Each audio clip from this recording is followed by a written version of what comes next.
গত ২৬ এপ্রিল থেকে টানা কয়েক দফা কালবৈশাখী ঝড়ে কুমিল্লা জেলার ১৭টি উপজেলাতেই পল্লী বিদ্যুৎ ব্যবস্থায় ব্যাপক ক্ষয়ক্ষতি হয়।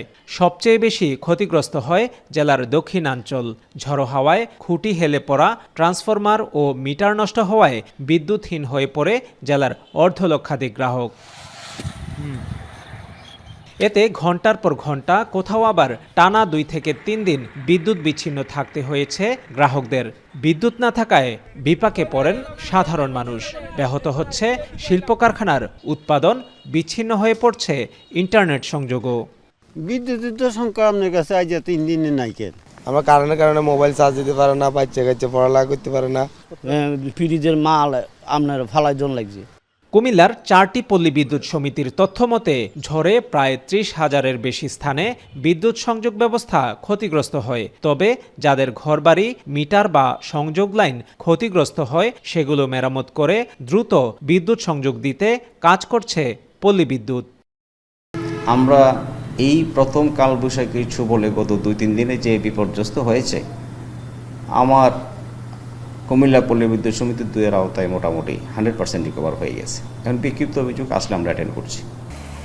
এদিকে ১২৬ মিলিমিটার বৃষ্টিতে প্লাবিত হয় কুমিল্লা শহর। টানা বর্ষণে সিটি কর্পোরেশনের অধিকাংশ সড়কে সৃষ্টি হয় তীব্র জলাবদ্ধতা। নগরের বিভিন্ন এলাকায় হাঁটু সমান পানি জমে ব্যাহত হয় যান চলাচল। অপরিকল্পিত ড্রেনেজ ব্যবস্থা, খাল নালা দখল ও পানি নিষ্কাশনের সীমাবদ্ধতার কারণে পরিস্থিতি আরও খারাপ হয়েছে।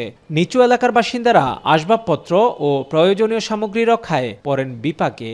অল্প বৃষ্টিতে হলে দেখা যায় যে প্রত্যেকটা ভবন একদম নিচ পর্যন্ত পানির তলায় ভরে যায়। পানির যে প্রবাহটা ওইটা সঠিকভাবে সঞ্চালন করতে পারতেছে না, এই কারণে আমাদের কলেজেও পানি আসতেছে। প্রতি বছর বর্ষা এলেই জলাবদ্ধতায় ভাসে কুমিল্লা শহর।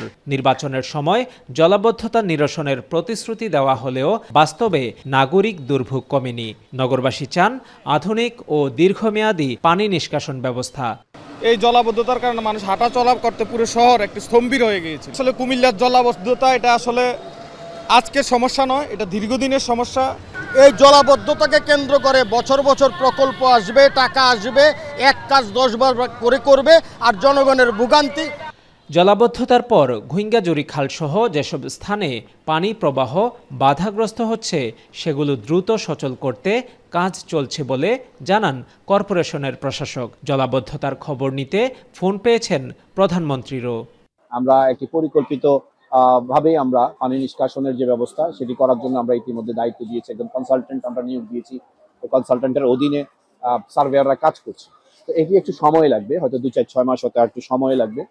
তবে বিসিক, ছায়াবিতান, অশোকতলা ও ভিক্টোরিয়া কলেজ সংলগ্ন এলাকায় টানা 3 দিন পরও পুরোপুরি নামেনি পানি। খালেদ সাইফুল্লাহ, এখন কুমিল্লা।